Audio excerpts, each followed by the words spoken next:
શ્રી કૃષ્ણ. શ્રી કૃષ્ણ સંસારને ઊંધા પીપળાના વૃક્ષ સાથે સરખાવે છે. પીપળાના વૃક્ષના પાંદડા વેદો છે. જે આ વૃક્ષને જાણે છે તે જ ખરા અર્થમાં વેદોના રહસ્યને જાણનાર છે. શ્રીમદ્ ભગવદ્ ગીતાનો 15મો અધ્યાય પુરુષોત્તમ યોગ એક અત્યંત ગહન અને મહત્વપૂર્ણ અધ્યાય છે. આ અધ્યાયમાં ભગવાન શ્રી કૃષ્ણ સંસારને એક ઊંધા વૃક્ષ તરીકે દર્શાવીને આત્મા, પરમાત્મા અને પ્રકૃતિના સંબંધનું ગૂઢ રહસ્ય સમજાવે છે. આ અધ્યાયનો પહેલો શ્લોક જ આ સમગ્ર અધ્યાયના સારરૂપ છે. ઊર્ધ્વમૂલમદશાખમ અશ્વત્થમ પ્રાહુરવ્યયમ છંદાંસી યસ્ય પર્ણાનિ યસ્તં વેદ સ વેદવિદ.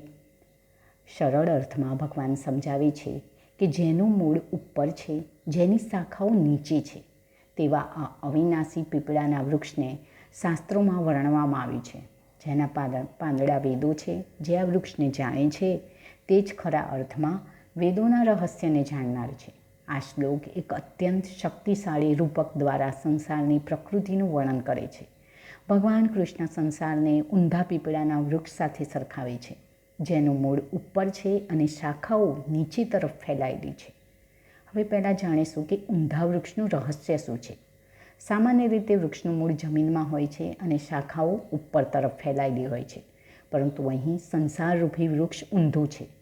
આનું કારણ છે કે આ સમગ્ર સૃષ્ટિનું મૂળ, તેનો આધાર અને તેનું ઉદ્ભવ સ્થાન કોઈ ભૌતિક વસ્તુમાં નથી, પરંતુ પરમ તત્વ બ્રહ્મા છે, જે સર્વશ્રેષ્ઠ અને સર્વોચ્ચ છે. આ ઉલટું વૃક્ષ એ વાતનો સંકેત છે કે આપણે જે દુનિયાને ભૌતિક અને સ્થિર માનીએ છીએ તેનું મૂળ વાસ્તવમાં આધ્યાત્મિક અને અવિનાશી છે.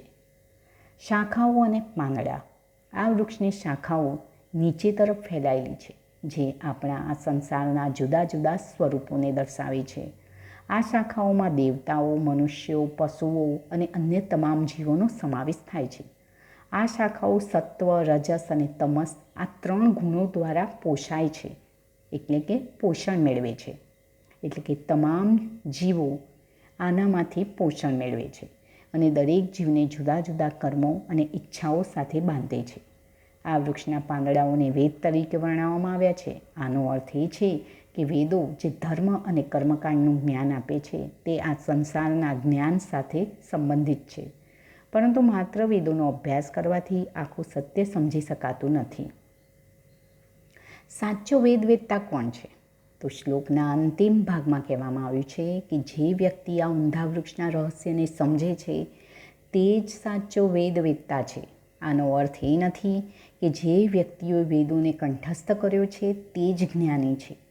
સાચો જ્ઞાની એ છે જે સમજે છે કે આ સંસાર એક ભ્રમણા છે, એક ઉલટું વૃક્ષ છે, જેનું મૂળ અવિનાશી પરમાત્મા છે અને એની શાખાઓ અસ્થાયી છે.